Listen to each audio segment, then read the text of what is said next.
কথায় কথায় মিথ্যা।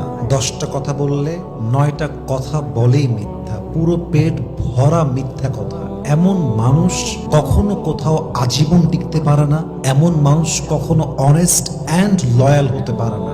এবং মাথায় রাখবেন, মিথ্যাবাদী মানুষ কখনো কারো কাছে বিশ্বস্ত হতে পারে না, এবং মিথ্যাবাদী মানুষ কখনো কারো কাছে আপন মানুষ হতেই পারে না। ঠিক কিনা বলেন?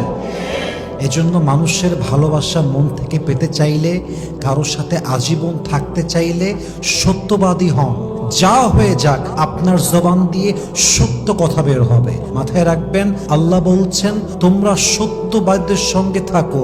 ইয়া আইয়ুহাল্লাযীনা আমানুত্তাকুল্লাহা ওয়া কুনু মা'আস সাদিকিন। যে সত্যবাদীর বন্ধু হয়ে যায়, আমি আল্লাহ নিজে তার বন্ধু হয়ে যায়। সুবহানাল্লাহ পড়েন সবাই।